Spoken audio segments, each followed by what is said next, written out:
preacher, and also siya po ay may 4 na anak.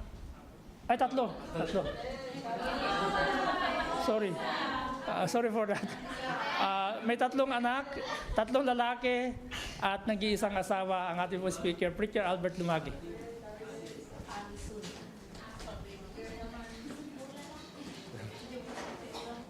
Lagyan mo ang oras. Okay, para hindi na ako dito tumingin. So, magandang gabi po sa ating lahat.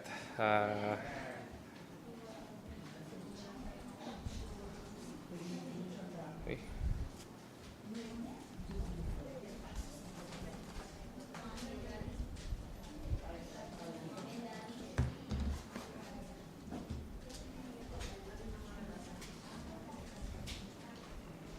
Yan. So, alas 7 na po. 18. Yan. So, tayo po mag-aral ng salita ng Panginoon. Salamat po sa pribilehiyo na magamit po ulit, no? So, last week po, pinag-aralan po natin yung parable of the wicked husbandry, which is our husbandmen, no? Alam niyo po ba yun? Naalala niyo po ba yun? Yung may isang planted the vineyard, far country, tapos pinadala niya yung mga tauhan niya isa-isa, no? So hanggang sa ang huli niyang pinadala yung anak niya na. At ang ginawa pinatay niya ito, no?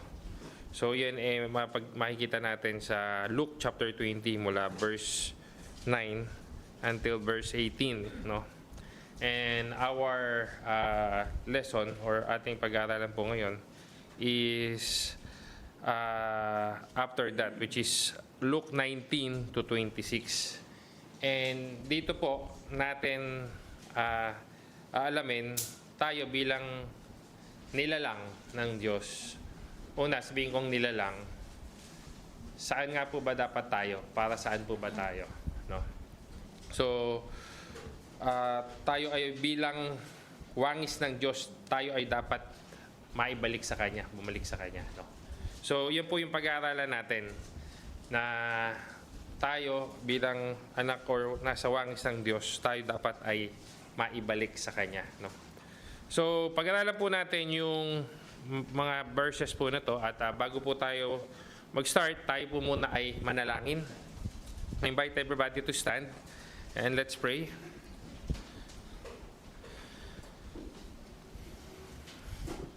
O dakilang Diyos, sa maraming mapangyarihan sa lahat, kami nagpupuri, nagpapasalamat sa inyong kabutihan sa aming buhay. Salamat po, Panginoon, sa oras na ito na kami, Panginoon, ay nandito, we are gathering in your name, na kung saan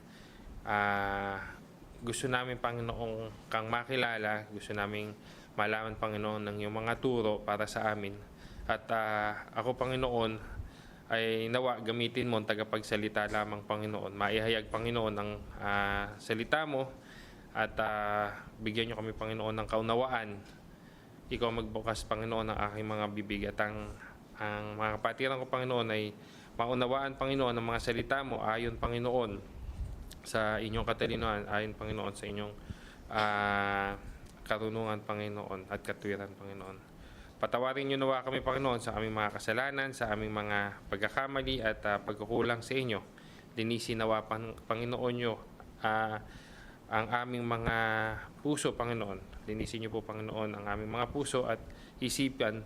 Patawarin kami sa aming mga kasalanan. Nang sa ganun, Panginoon, ang mga natututunan namin, Panginoon, ay manatili sa aming puso at ito'y aming maging lakad, Panginoon. Maraming salamat po, Panginoon. At lahat ng ito, Panginoon, ay aming hiling dalangin na may kapurihan sa salamat sa dakilang pangalan ni Jesucristo ang tagapagligtas namin. Amen.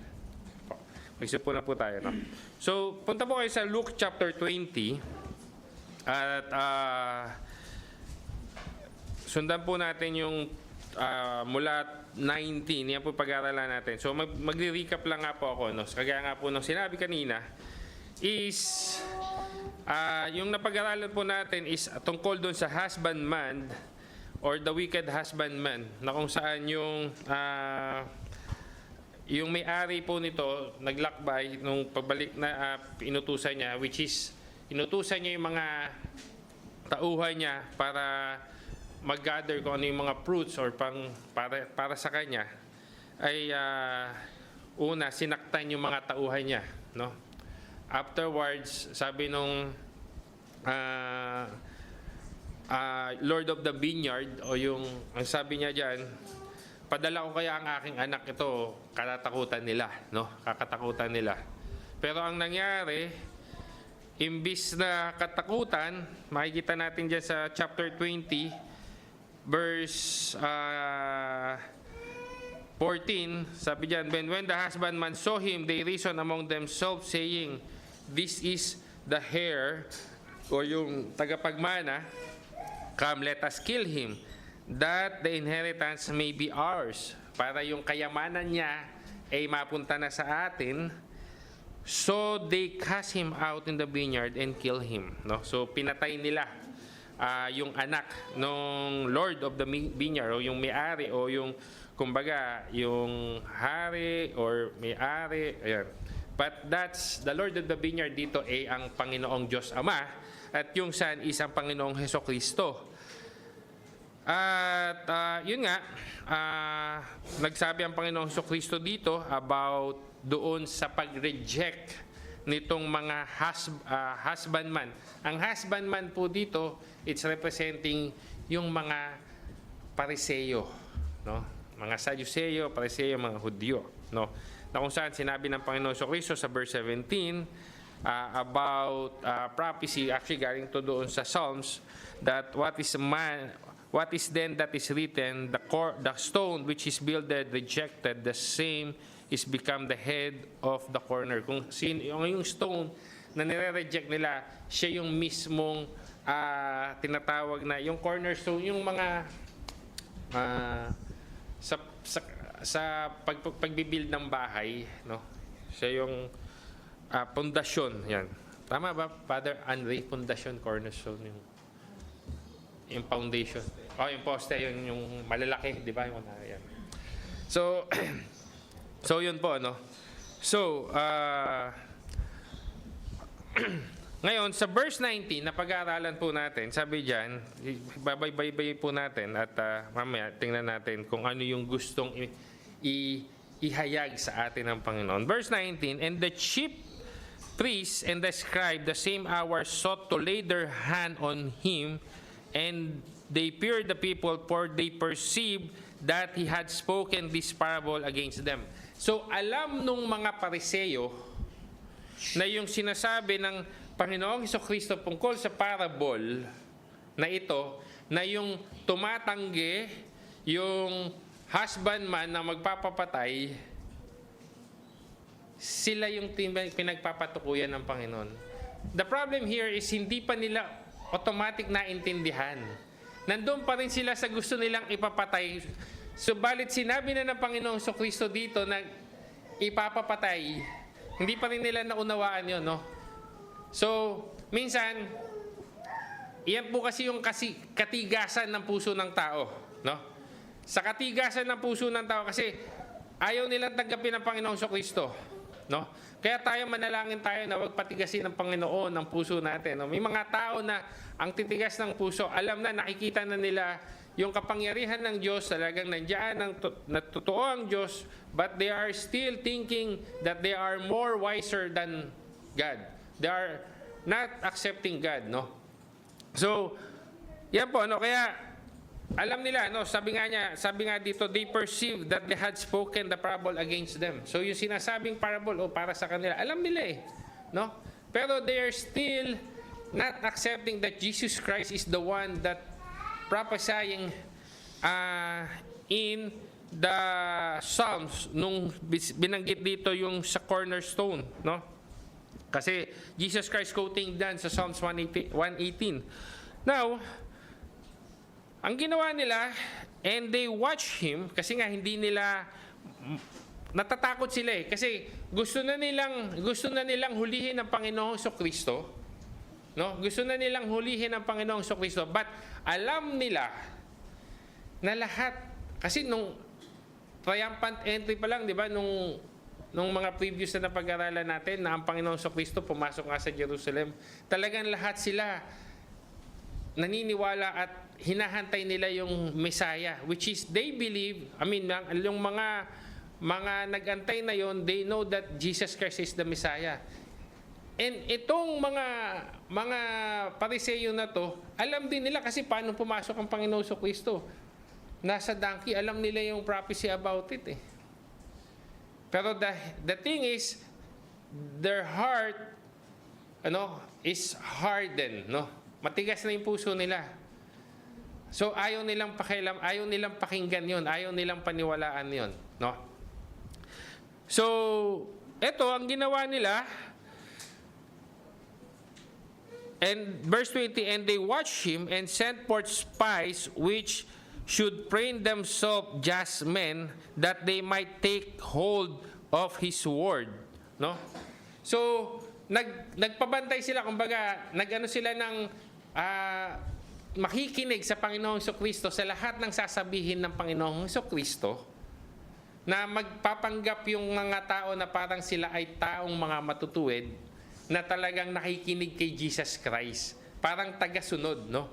Gusto nila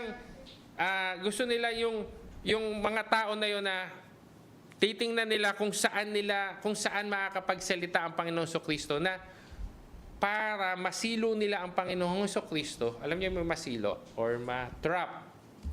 Matrap nila sa English.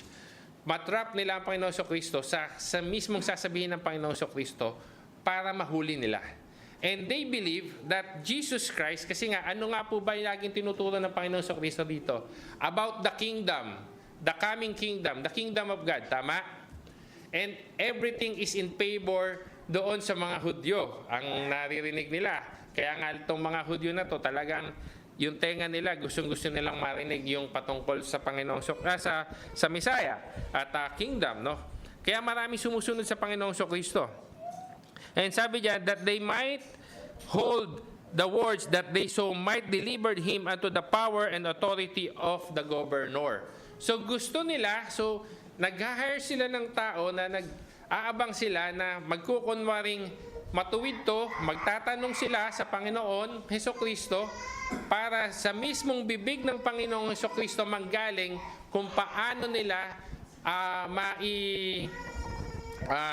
mahuhuli o mapapakulong ang Panginoong Kristo na hindi under their authority, sa authority ng mga Romano.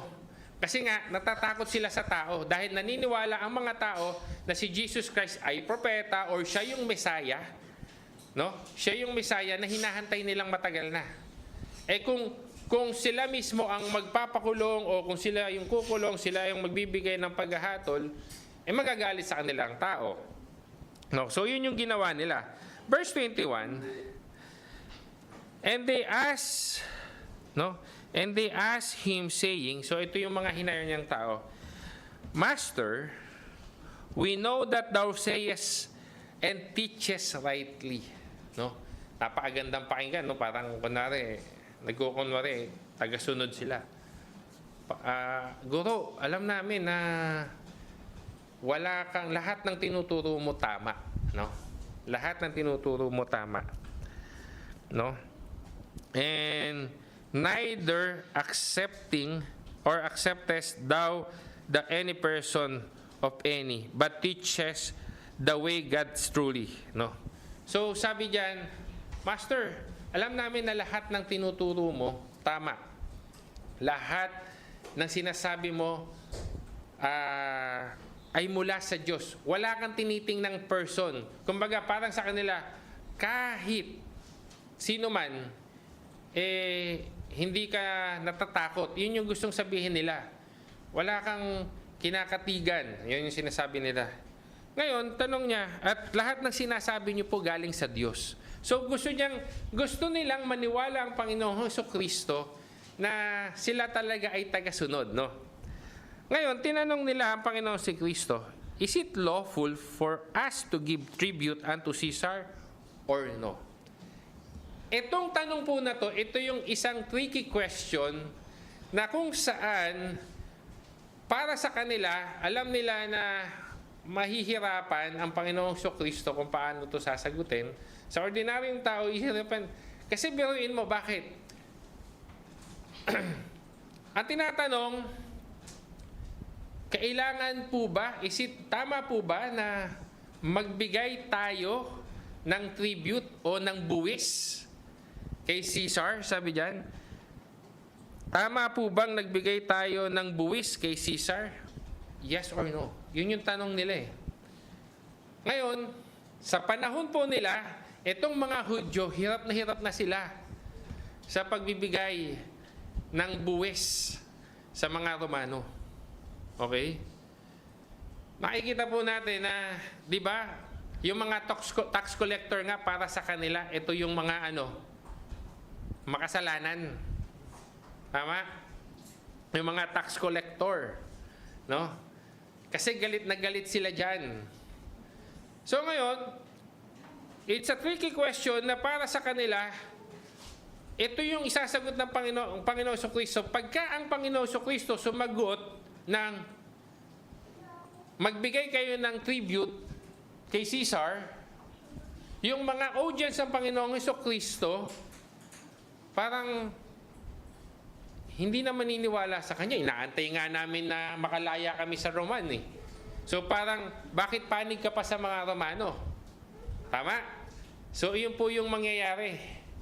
Pag sinabi naman ng Panginoong Kristo na huwag kayong magbigay ng tribute, so parang tinatawag mo na pagtatakwil o gumagawa ka ng laban sa gobyerno ng Romano, at instantly that time, kung may nakikinig ng mga Romano doon, na sabihin niya na huwag kayong magbigay ng tribute or ng mga tax, ano nga po yun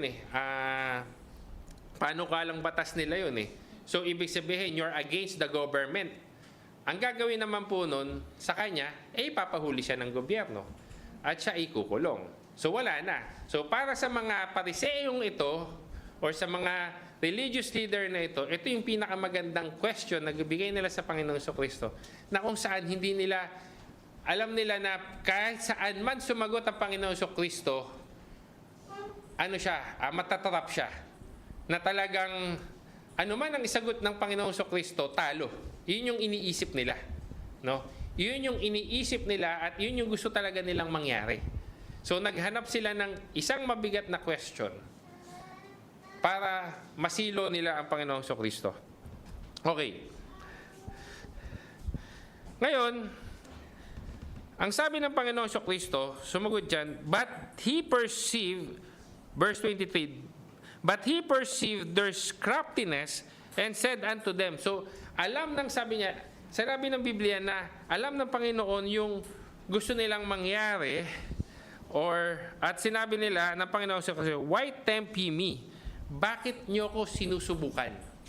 Okay? Sabi dyan sa verse 24, show me a penny whose image and scripture hath it. So sabi dyan, ibigay nyo sa akin yung isang penny or denarios. Sabi na Panginoon Kristo, kaninong imahen o nakasulat ang nandiyan? Pakitingnan nga po yung Ito po yung denaryo. Yan. Denaryo. Yan po siya. So, makikita po natin dito yung mukha ni... Ayan mukha. Mukha ni Caesar.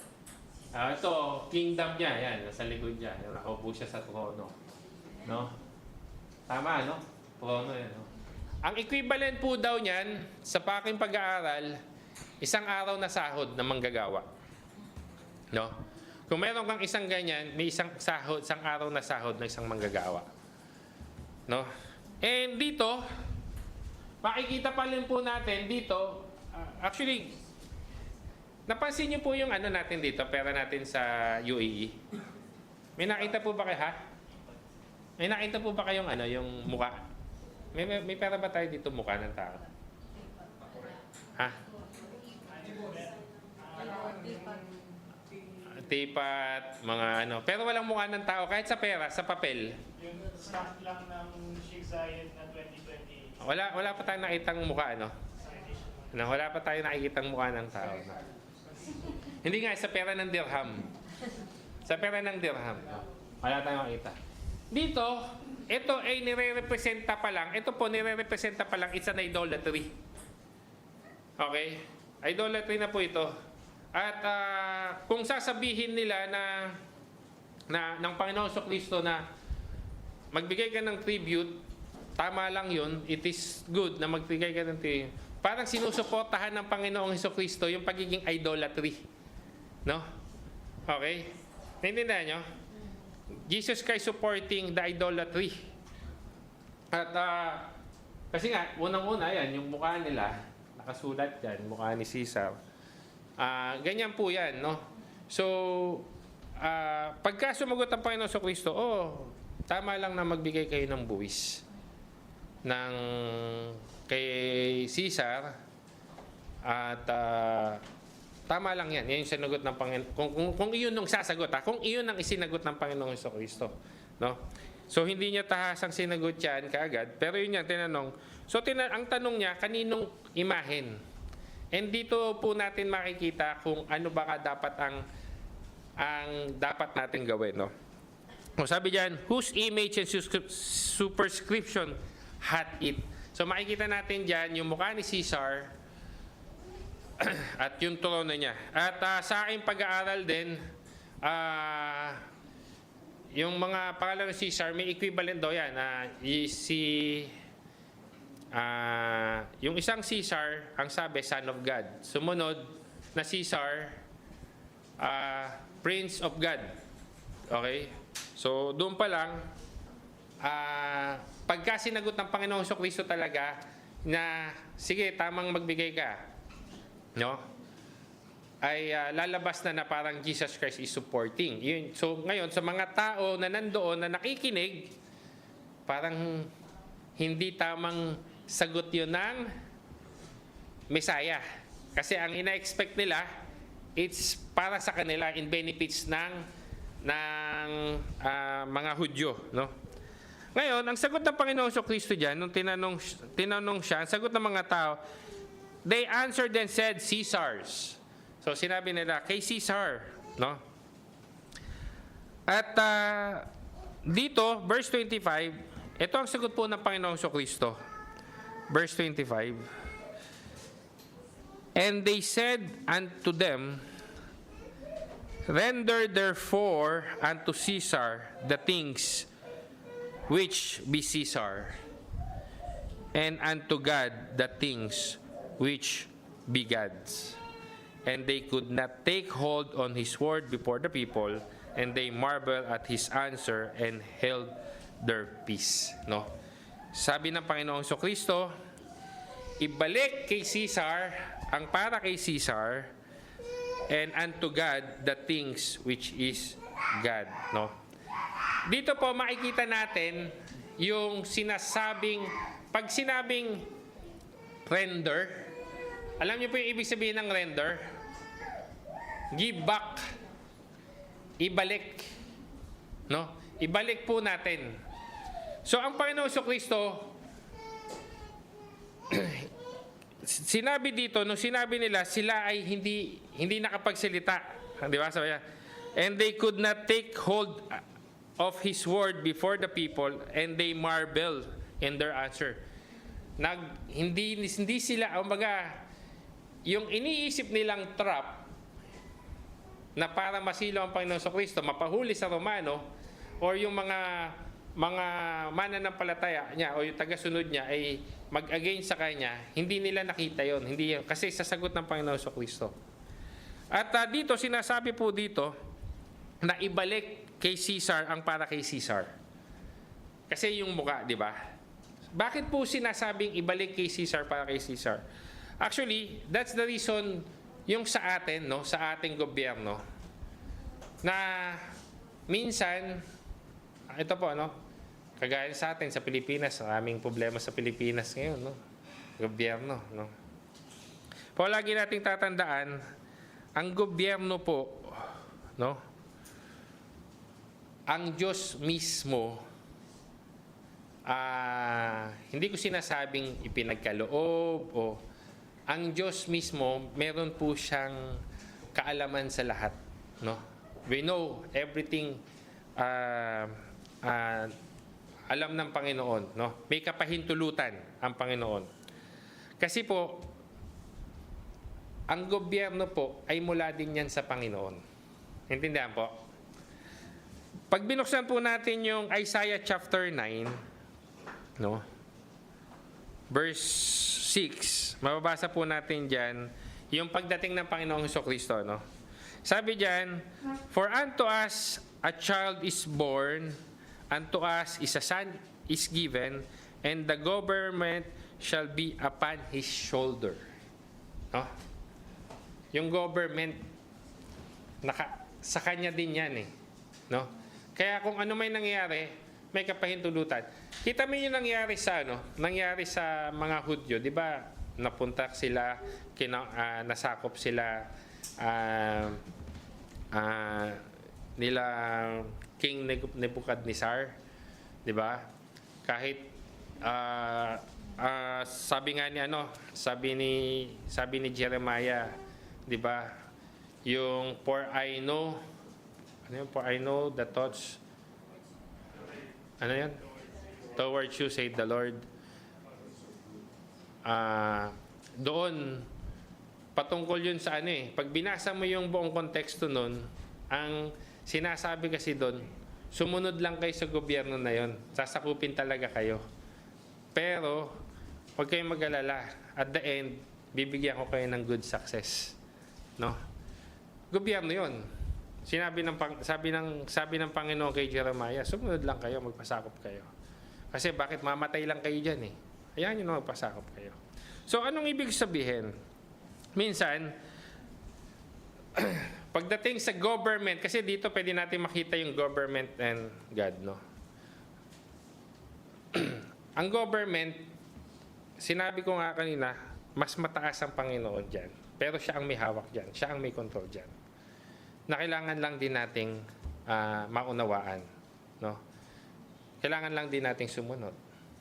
Kaya ang sagot ng Panginoon Jesucristo sa kanila, give unto Caesar, or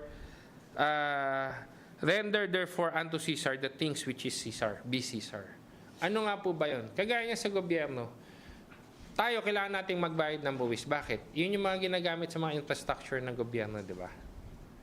Dito sa UAE.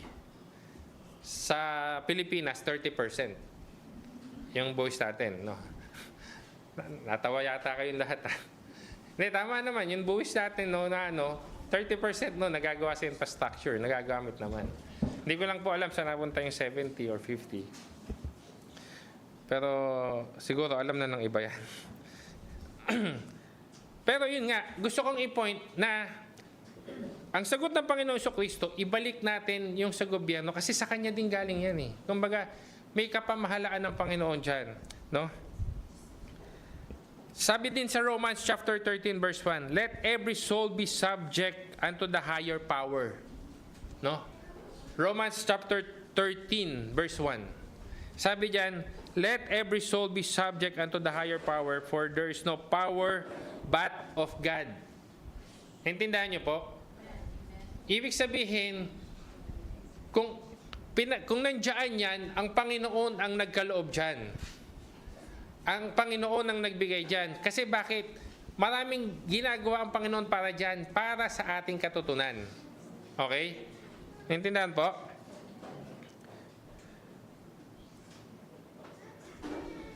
Sabi dyan, for there is no power but of God, the power that we are ordained of God. Ang Diyos ang nag-ordain. Okay? Kaya hindi po tayo yung laging kumakalaban. Okay? Di ba? Kagaya ng Panginoon Jesucristo. Pag sinabi niya na, hindi, wag tayong magbigay. O, di ba? Kalaban niya na ngayong gobyerno. Okay? Naintindihan po? 1 Peter chapter 2 verse 13 to 14. Ito rin, sabi, submit yourself to every ordinance of man for the Lord's sake, whether it be a king or supreme, or unto governor, or unto them that is sent by him for the punishment of evildoers and for the praise of them that do well. No? Sabi dyan, mag-submit pa din. No? Okay? So, dito, sa mga ipinaliwanag ko, or binasa kong verse ng Bible, dito po sinasabi na tayo ay pwedeng mag-submit. Okay? Tayo dapat lang mag-submit. No? Pero ang Panginoong Kristo dito, sinagot niya, ibigay kay Caesar. Kasi yun nga nandito tayo sa world, tama? Nandito tayo sa world. Hindi natin pwedeng, ang gagawin lang natin, dumistansya. Pero since ginagamit natin yung mundo, dahil nananatili tayo, kailangan din tayong magpatuloy na, yun nga, magbayad ng buwis, sumunod sa batas. Okay? Tama? Naintindihan po? Actually, naalala ko to. One time kasi sinabi ko to sa isang kapatid na, kasi po, naalala ko nung dati, nung panahon pa pastor na sinabi na huwag tayo magdaos ng gawain sa bahay. Magpa-registered muna. Sinabi ko to na sabi ko, sabi din naman, kumbaga sumunod sa batas. Di ba sabi sabi ng Panginoon Kristo, render unto Caesar the things which is Caesar, and unto God the things which is of God. No? O sabi ko, ang Panginoon Kristo din nagsabi siya, no, kung may patakaran sa batas, sundin natin, huwag tayong basta mag-oppose. No? So, gumawa tayo ng ibang paraan para magawa natin yung gusto natin. Parang yun yung sinasabi ko that time, dun sa kausap ko. Yun. So, yun nga. So, dito, makita natin, yun po, i-render natin, ibigay natin, sabi ng Panginoon Kristo, ibigay natin yung sa gobyerno, or give therefore Caesar the things that is Caesar. Now, yung sagot ng Panginoong Kristo po dito, kasi nasabi niyan, and unto God the things which is of God. Sabi naman ng Panginoong Kristo, ibalik natin yung, alin, yung para sa Panginoon. Ngayon, dito po tayo dapat nagbabalik sa Panginoon. Ang tema po nito is bilang wangis tayo. Kaninong wangis po ba tayo? Saang wangis? God, di ba? Sabi po diyan sa Genesis chapter 1, verse 26. And God said, let us make an image, make a man in our image, after our likeness, and let them have dominion over the fish of the sea, and over the fowls of the air, and over the cattle, and all over the earth, that every creeping things. No? Sabi diyan, let us make a man in our own image. So, kaninong imahin po tayo? Sa Panginoong Kristo. Sa Panginoong Diyos, no? So, sabi po diyan, actually yung sinabi pong image diyan, yung sa Greek po yun, same translation na ginamit doon sa Genesis. Naintindihan niyo po? Same translation na ginamit sa Genesis when it comes doon sa Genesis chapter 1 verse 26, yung image. So, ibig sabihin, tayo ay nasa imahe ng Diyos. Okay? Yes, we can give to the government, but ngayon, ano naman yung ibibigay natin sa Diyos? Ano yung sinasabi dito na, and render unto God the things which be God. Ano yung i-render sa Diyos? Ano ba i-render? Ano ibabalik sa Diyos? Ha? Ano ba? Ano ba? Tithes, ika po. Pwede po. Pwede po. Pero, alam niyo po kung ano po dapat ang ibalik sa Diyos. At ito po, dito ako magtatapos, no? Amen. Ang bawat isa po sa atin. Ang bawat isa po sa atin dapat magbalik sa Diyos. Kaninong imahin tayo? Sa Diyos, di ba? Naintindihan niyo po yon na tayo, hindi natin naiisip na lahat nasa imahin tayo ng Diyos, pero we are not giving back na dapat tayo sa Kanya. Anong ibig sabihin? Marami sa atin nabubuhay sa labas, no?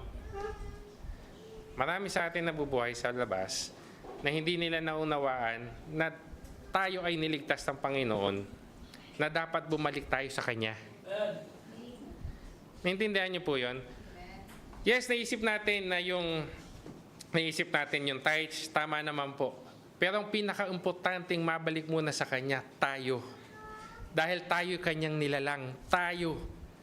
Pero ano po yung, paano mababalik sa Panginoon yung sa Kanya kung hindi tayo, kagaya nga kanina narinig ko, di ba pinag-aralan niyo po ba sana yung sharing of the gospel? Di ba? Kailangan nating ibalik sa Diyos yung mga taong nawawala sa Kanya. No? Kaya kailangan nating mag-share ng gospel. Naintindihan po? Kasi doon tayo eh. Nilikha tayo ng Diyos. Kaya yung sinabi ng Panginoon na sabi ng Panginoon, ibalik sa Diyos ang para sa Diyos. Ang emphasis po yun, ano ibabalik sa Kanya? Yung kamukha niya, yung nasa imahe niya. Tayo po yun. Na sana maunawaan natin na napaka-importante tayo sa Panginoon. Kaya nga noong una pa man, nagkasala ang tao, gumawa na siya ng kapamaraanan paano tayo makakabalik sa Kanya. At iyan ay sa pamamagitan lamang ng Panginoong Jesucristo. Naintindihan po natin? Kaya, kung hindi natin naunawaan, ano nga ba dapat ibalik ko sa Diyos? Ang bawat isa sa atin, ako, ikaw, bumalik tayo sa Panginoon. Yung sakripisyo natin, no, sabi po sa Biblia, di ba sa Romans chapter 12 verse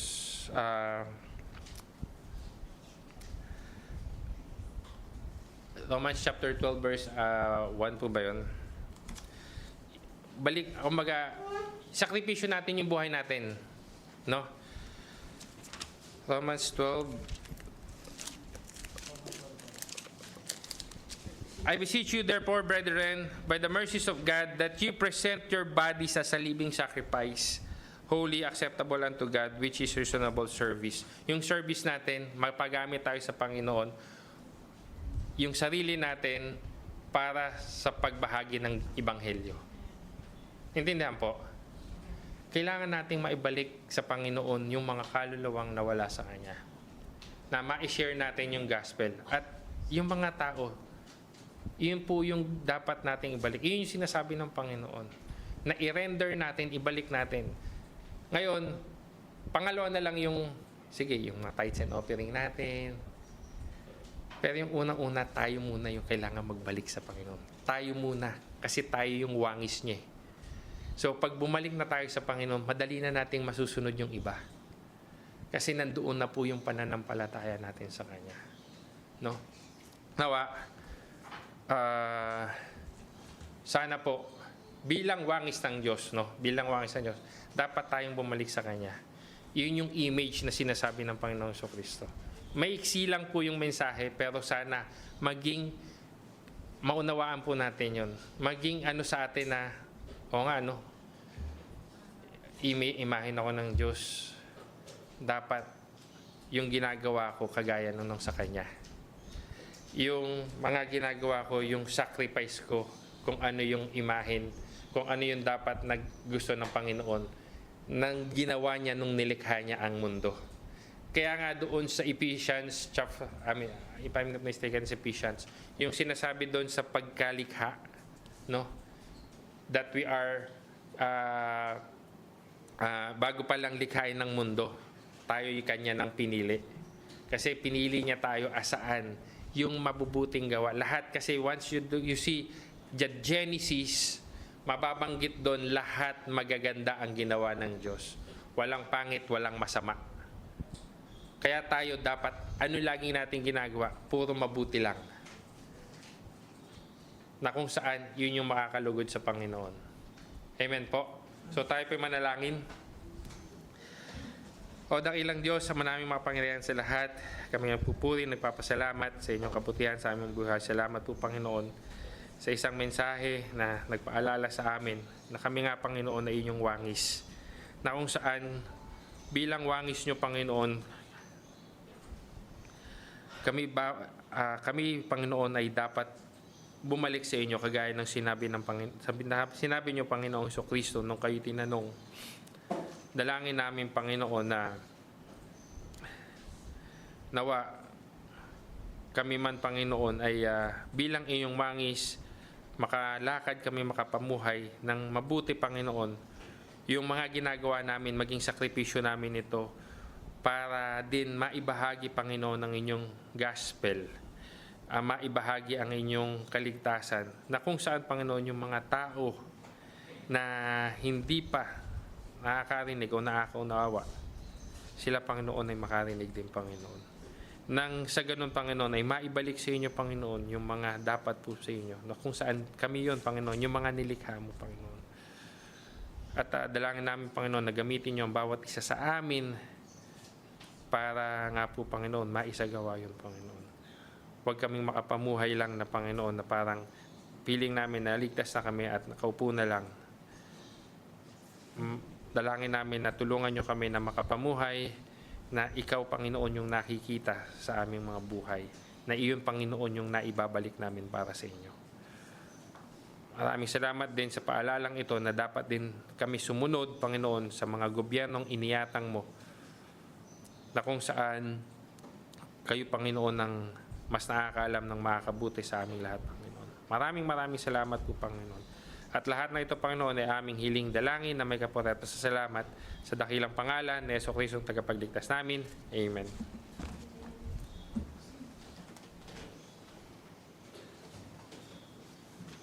Thank you, Preacher Albert.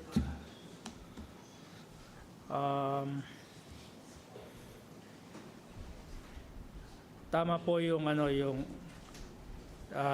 sinabi ni Preacher Albert. Ano yung ibabalik natin sa Diyos, sarili natin. Ako, ito isang tinutukoy pa ng Panginoon dito. Kung kaya mo respetuhin yung gobyerno sa lupa, dapat ganun mo din respetuhin ng Diyos. Ang isang tinuturo ni Jesus Christ ito, respect or reverence to God. Kasi wala na silang respeto sa Diyos.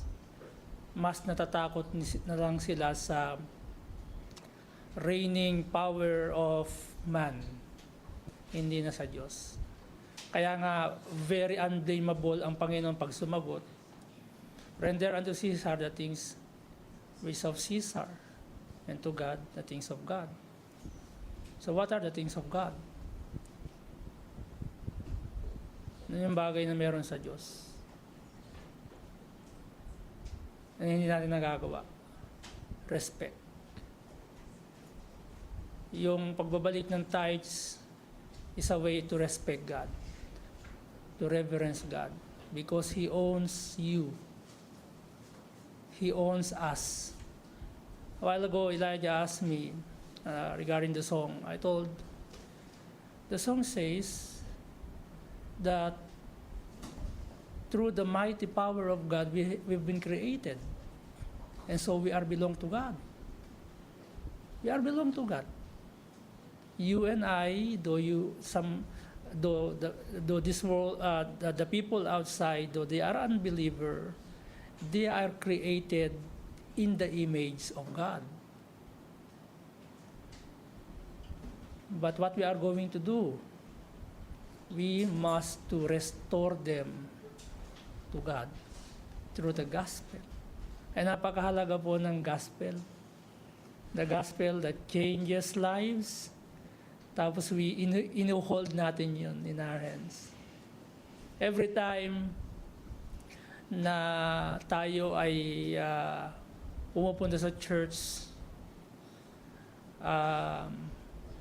ano na ba yung nadala natin sa Panginoon? Meron na ba kayong personal na dinala sa Diyos na kaluluwa? Or until now, hirap na hirap tayo magdala sarili lang natin. It's not to oblige you, it is to give full respect to God. If you fear the name of God, if you fear the Lord, then fear Him as He is. Irespeto mo siya kung sino siya. Kahit, when we talk even in the church, sometimes nawawalan tayo na respect sa Diyos. We don't have proper worship.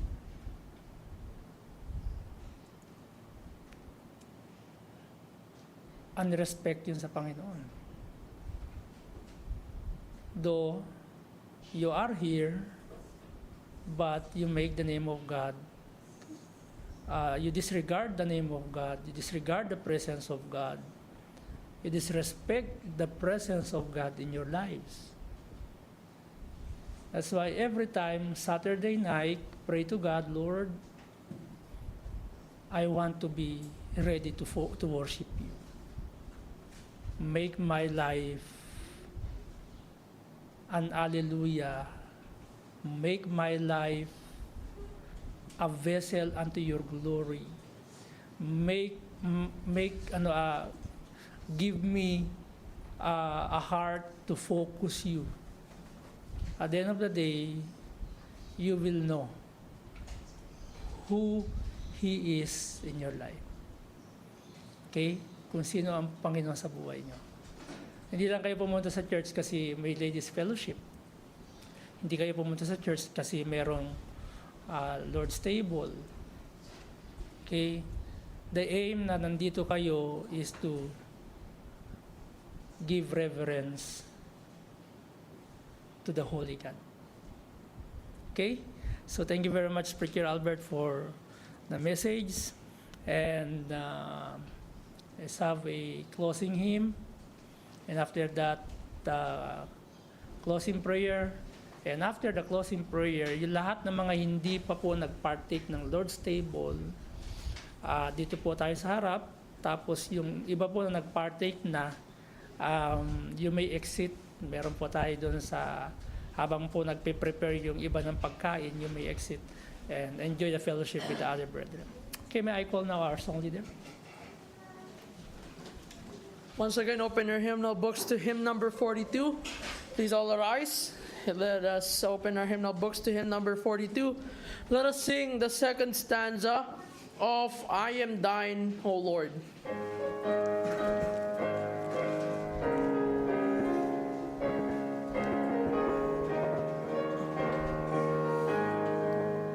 Consecrate me now to thy service, Lord, by the power of grace divine.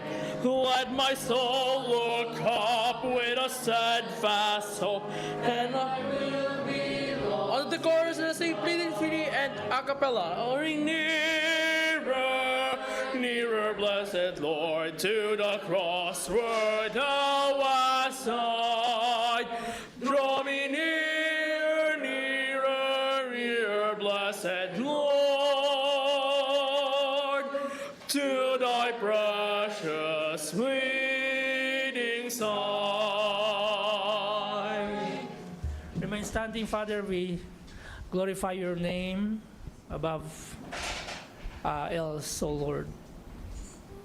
And we praise you that you are reminding us daily and even this moment who we are in thy sight. What shall I render unto the Lord for all his benefits toward me? The breath that we breathe, this body that become alive because of the Holy Spirit that is within me or within us. The salvation that you bestowed the promise of eternal life. And the family that you have gave to us, our children, our wives, our parents, our loved ones, our job, those are the benefits you have blessed us, O God. And that's why bilang isang mananampalataya, marunong po dapat kaming magpasalamat, maghandog. Ano man yung dapat ihandog, Panginoon, ang sarili po namin, ang puso't isipan po namin, ang lahat ng bagay na meron kami, ihahandog po namin sa iyo upang ito'y maging kagamit-gamit, Panginoon Diyos. Ayaw po naming gamitin kami ni Satanas.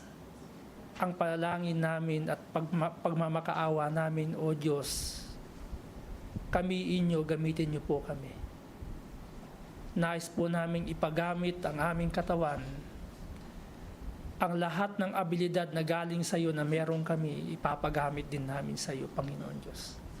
Sa ikapupuri, ikalalaganap ng inyong salita, ikapupuri ng inyong pangalan.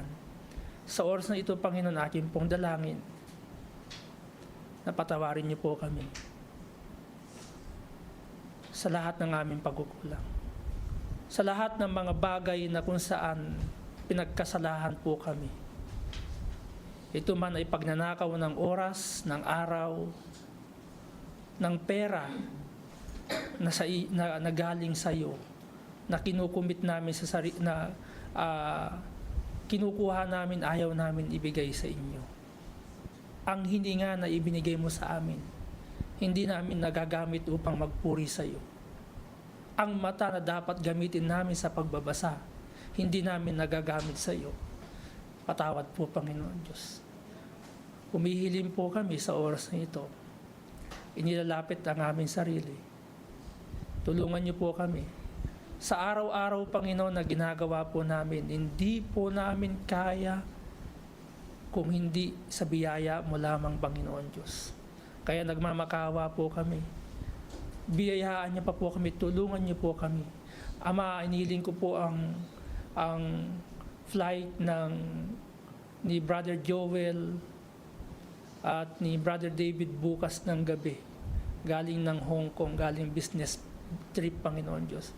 Nawa, Panginoon, ay i-bless niyo po yung business trip, maging maganda ang resulta, at magiging karagdagan, Panginoon, sa kanila pong hanap buhay at source ito ng kanilang financial needs sa araw-araw, Panginoon Diyos. Ganon din po, hinihiling ko po ang flight pabalik ng UAE ng Navarro family sa pamumuno ni Pastor Ben. Galing po ng mission trip sa Switzerland. Ingatan niyo po sila sa kanilang pong pagbabalik. Ang flight ng Guadalquivir ko po sa July 24, going back to Philippines for a week. Tulungan niyo po sila, Panginoon, pag-iingat, financial provision, strength, and protection to them, Panginoon. Sister Marjorie Benson, July 10. Nawa, Panginoon Diyos, nakita niyo po yung kanyang malaking paglago at paglago pa. Nawa, Panginoon, ay maging blessing siya sa kanya pong pag-uwi, yung kanyang pangangailangan sa kanyang flight, sa kanyang pag-travel, pauwi ng Pilipinas, financial, maging, Panginoon, spiritual, protection, yung health niya din, Panginoon Diyos. At ang bawat isa. Salamat, Panginoon, kasama may bisita po kami ngayon, si James Mark, na naghahanap ng trabaho. Tulungan niyo po siya, Panginoon Diyos. Naway makahanap po siya ng trabaho na angkop sa kanyang kakayanan with favorable time. Brother Jimwell Matias, Sister Colleen Laksamana sa Dubai, tulungan niyo po sila makahanap ng trabaho, Panginoon Diyos. Ang aming po mga bisita, nandiyan po, Panginoon, kasama po namin si Revelyn. Pagpalain niyo po siya, Panginoon. Nawa hindi po ito yung huli na siya'y maka-attend dito, kundi ito yung umpisa, Panginoon, na siya'y maglilingkod at magbigay ng pagpupuri sa iyo, Panginoon Diyos. Si Erica, salamat, Panginoon Diyos, binigyan mo ng pagkakataon na makasama po, Panginoon, to worship you, to praise your name. And even, Panginoon, kasama po namin ngayon si Jane Texon. Nawa, Panginoon, kayo patuloy ang mangusap sa kanya. Pagpalain niyo po siya, Panginoon, ang kanyang trabaho, ang kailang desire mag-asawa na magkaroon ng baby, at yun din ang Cabrillos couple, yung desire nila magkaroon ng baby, Panginoon Diyos. And all the needs of the brethren, sa lahat ng may mga sakit, mga kapatiran namin hindi namin kasama ngayon dahil sa sakit, mga kapatiran po namin hindi namin kasama ngayon dahil sila po hindi nag-day off. Nawa, Panginoon, bigyan niyo po sila ng day off upang sa ganon makapagbigay sila ng pasasalamat, pagsamba sa iyong pangalan, Panginoon Diyos, kasama po namin. Salamat po, O Diyos, sa pagkakataon na ito. Kung meron mo po ako nakalimutan, kayo na po nakakaalam. At ikinukumit po namin lahat ng ito sa nag-iisang pangalan ng inyong anak na si Jesucristo. Amen. You are dismissed. Maiwan lang po dito yung lahat na mag-partake. Maiwan din si Preacher Albert. Erin, could you please, okay, lahat ng mga brethren na hindi pa nag-partake ng Lord's Table, Cabrillos couple, you can, si Sister Mariel, ayan, if Sister Judy and Erica, if you wish to partake, si Erica ba? Hindi pa okay. Hindi pa okay. Sa lahat po, ayan, dito na po kayo move forward.